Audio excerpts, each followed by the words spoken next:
dengan NPM 24410111122. Hai, perkenalkan nama saya Zaskia Dalla Sasabila dengan NPM 24410111152 dari kelas D.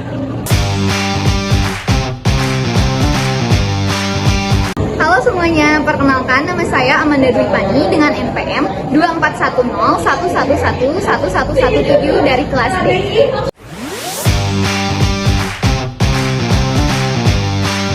Halo semuanya, perkenalkan nama saya Desti Adila dengan NPM 24410111136 dari kelas D.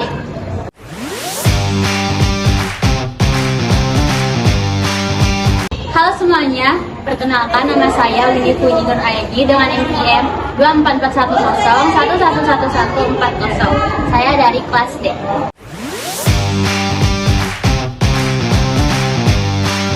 Halo semuanya, perkenalkan nama saya Pia Pania dengan NPM 24410111177 dari Kesehatan Masyarakat kelas D. Perkenalkan, kami dari kelompok 6 Kesehatan Masyarakat kelas D angkatan 2024. Di sini kami akan menjelaskan tentang bagaimana hubungan Pancasila dengan salah satu isu kesehatan yang ada di Indonesia, yaitu tentang pelayanan kesehatan yang ada di Indonesia. Terima kasih, selamat menyaksikan. Oke, di sini aku bakal ngejelasin nilai-nilai Pancasila sebagai dasar pengembangan IPTEK. Ada 5, yaitu yang pertama nilai ketuhanan, yaitu IPTEK harus mempertimbangkan tujuan dan dampaknya, menjaga harmoni antara manusia, masyarakat, dan alam.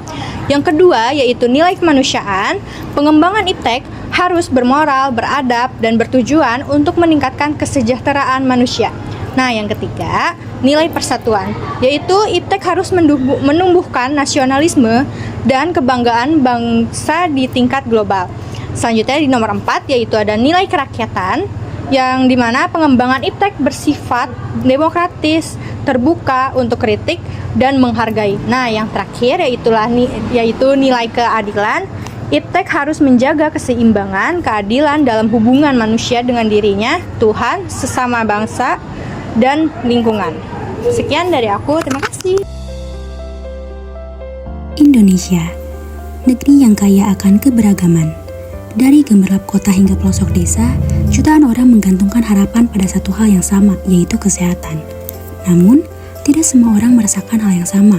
Di balik megahnya rumah sakit di kota besar, masih ada ribuan orang yang harus menempuh perjalanan panjang demi mendapatkan perawatan. Ketersediaan fasilitas kesehatan masih menjadi tantangan besar, dari kurangnya tenaga medis hingga minimnya alat kesehatan. Kesehatan adalah hak setiap warga negara. Namun, di Indonesia, mewujudkannya butuh perjuangan besar, kerja keras, dan kolaborasi dari kita semua. Indonesia yang sehat bukan hanya impian. Ini adalah tugas bersama.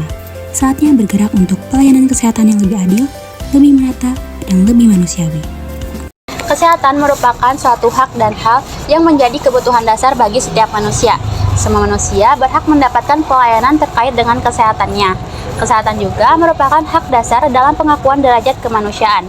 Hal ini sesuai dengan pasal 28H ayat 1 Undang-Undang Dasar 1945 yang menyatakan bahwa setiap orang berhak hidup sejahtera lahir dan batin, bertempat tinggal, mendapatkan lingkungan yang baik dan sehat, serta berhak memperoleh pelayanan kesehatan. Sumber daya kesehatan harus didistribusikan secara merata agar mencapai prinsip keadilan sesuai dengan yang tertuang dalam Pancasila dan Undang-Undang Dasar tahun 1945. Akan tetapi dalam kenyataannya, sumber daya kesehatan seperti layanan fasilitas kesehatan di daerah-daerah pelosok masih sulit untuk dijangkau oleh masyarakat. Perbedaan besar dalam pelayanan kesehatan dipengaruhi oleh banyak faktor, di antaranya kemiskinan, kondisi geografis, politik, sosial, dan kebijakan dari suatu daerah tersebut. Bukti dari adanya perbedaan tersebut adalah terdapat daerah-daerah yang derajat kesehatannya masih buruk dan memiliki angka harapan hidup yang rendah karena kurang atau terbatasnya akses pelayanan kesehatan. Menurut Badan Pusat Statistik tahun 2012 menyatakan bahwa keadilan masih menjadi tantangan yang besar bagi Indonesia seperti 1. Banyaknya perbedaan dalam bidang geografis, penghasilan individu, pendapatan dan belanja daerah, Kedua, rendahnya capaian masyarakat yang menjangkau tempat berobat dan kurangnya fasilitas kesehatan di daerah 3T. Ketiga, rendahnya aksesibilitas masyarakat terhadap fasilitas kesehatan. Yang keempat, terdapat perbedaan di berbagai daerah, misalnya perbedaan ketersediaan air bersih di puskesmas dan adanya disparitas penduduk. Dan yang terakhir, penyakit infeksi menular masih menjadi masalah yang belum bisa ditangani secara maksimal. Dalam menjamin masyarakat terkait pelayanan kesehatan, pemerintah baik pusat, daerah maupun swasta menyediakan jaminan kesehatan untuk memastikan akses masyarakat ke layanan kesehatan yang terjangkau. Di Indonesia tersendiri terdapat 5 jaminan kesehatan yaitu JKN, BPJS, KIS, Jamkesmas, Jamkesda, dan juga KJS. Prinsip keadilan merupakan salah satu intervensi dalam bidang kesehatan dengan tujuan untuk mencapai derajat kesehatan masyarakat yang setinggi-tingginya. Dalam pengimplementasiannya, prinsip keadilan dalam pelayanan kesehatan bagi masyarakat masih memiliki banyak sekali tantangan. Oleh karena itu, pemerintah berusaha untuk menciptakan berbagai macam program dan kebijakan dengan tujuan untuk mewujudkan tujuan negara yang terkandung dalam Pancasila dan Undang-Undang Dasar Republik Indonesia tahun 1945. Meskipun dalam pelaksanaan upaya dari pemerintah tersebut masih belum terlaksana secara menyeluruh bagi masyarakat, tetapi pemerintah tetap berusaha untuk mencari cara agar universal health coverage tercapai.